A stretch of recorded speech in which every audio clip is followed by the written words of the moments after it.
back in good old San Diego at 7 Mile Casino, first hand. A new player that just sat down raises to 15 from under the gun, and I call with pocket jacks on the button.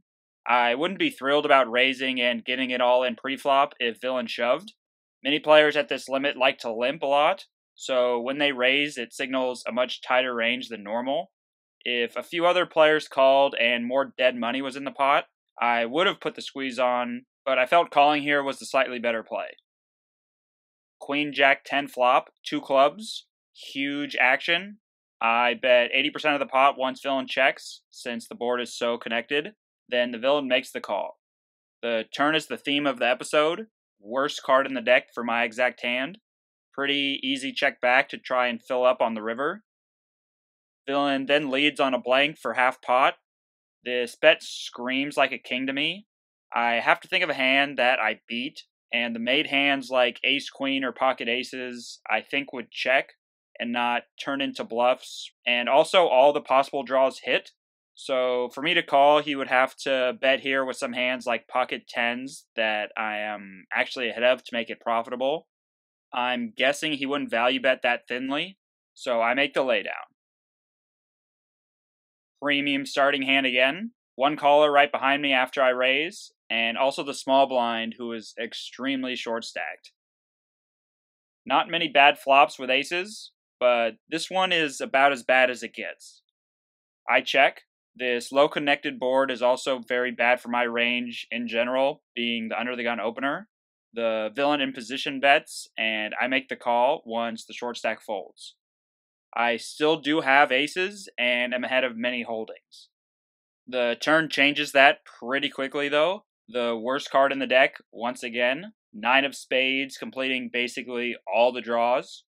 Villain puts out a big bet out there once I check. Clear fold from here. Aces, no good. This is a very quick hand I played with pocket nines. I raise and only get called by a typical senior that likes to limp and see flops. The flop is 10 high with 2 spades. I think this should be a bet. Not much I can do with him being so short stacked. We just see here, in this case, I'm betting right into the better hand. And after calling about getting 4-1 when he raises all in, I lose my third pot in a row with a good pocket pair. Things did not go my way this 3-hour session. I cashed out for $355, but I was in for $500 total. That makes a $145 loss. I wasn't feeling it and waited to fight another day. And that other day is today. Here I raised with Big Slick from early position to a limper, then an active player that previously raised Queen 8 suited from early position calls. He has also been involved in many other pots. One more villain right behind him calls, as well as the original limper. 4 ways with 60 already in the middle. I flop top pair, top kicker. Put out a good sized bet out there with a draw heavy board and get called by the limper. Turn. You guessed it. Worst card in the deck, 9 of clubs. Much too thin to bet once it gets checked to me.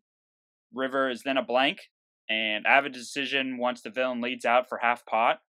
The first thing that goes into my head in these types of situations is, does villain value bet any hands that I'm ahead of? This would have to include King Queen or King 10 for this hand, and again, I don't think players value bet that thinly, so I think I'm only ahead of bluffs. Can't think of many since all the draws hit, maybe something like Ace 10, but that's about it. That logic leads to a fold. In this hand, I have Ace-Jack offsuit in the big blind. The button straddle is also on for 6. This makes the opening raise to 15 from Queen 8 suited very small. One caller right behind him, and I have a decision now. Call and see a flop, or raise with a hand that seems right in the middle of value or bluff. I lean towards raising in this particular spot because of a multitude of factors. First, the raiser has shown to open wide. Second is the small raise sizing is most often not a strong holding. And third, he is pretty short stacked himself. So I won't get blown off the hand if he ships it all in, because I will call getting good odds. So that's the line I'm going with, raising and planning on calling a shove. He folds, and I'm ready to scoop this pot. Then all of a sudden, the second villain is the one that ships it all in. I was not expecting this, and now I gotta see if I have the odds necessary to make this a profitable call. I found out at the table that I was getting almost 2-1 on a call, so I needed to determine if I had that much equity against his range of hands. I didn't think I was quite getting those odds, so I lay it down. His range to me seemed to be second tier premium holdings, like pocket pairs, nines through jacks, or ace queen and ace king. The first tier of premium holdings, like queens through aces, I think players are usually kind of scared to slow play, so they would just raise themselves. Against that particular range, I calculated later that I would have 32% equity, so just shy of the 34 necessary. Good fold, and it's actually even better in this particular situation because he showed me ace king, so I was actually a 3-1 underdog. I opened from under the gun with jacks with $200 to start the hand and not the full stack of 300. Then get called from the same three players, queen 8 suited, ace king suited, and the limper. It's the four amigos going to the flop once again, with the fifth wheel in the small blind just tagging along. Another very wet, straightening flop. I do have a gut shot and the overpair. I decided to check. I figured my stack size was perfect for a check raise all in. Then I could maybe get some fold equity from draws or a stab from a player behind me with a weakish holding. Didn't happen though. Then the turn brings not a bad card this time in the 7 of hearts pairing the board. The first two players check, and I put out a bet now of $50. I think I'm ahead since the first two players checked twice, and the players behind me checked the flop. I would mostly just be losing to trip 7s now, I believe. Both players behind me call, and the two players in front of me fold. River, pretty much the best card in the deck, besides a jack. Another 7, giving me a full house. I want to get value from a 9 or 8.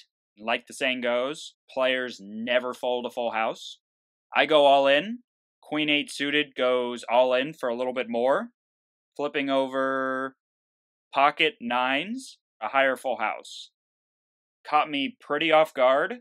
Top set and checking this super wet board after the pre-flop razor checked, but it worked out for him this time, and that's enough for me. Time to go home. Out in just 1 hour. Making these 2 sessions down $445 over 4 hours of play. Not the best run of cards for me. I will try out a different casino in the San Diego poker scene next week. Hopefully I'll get some better luck there.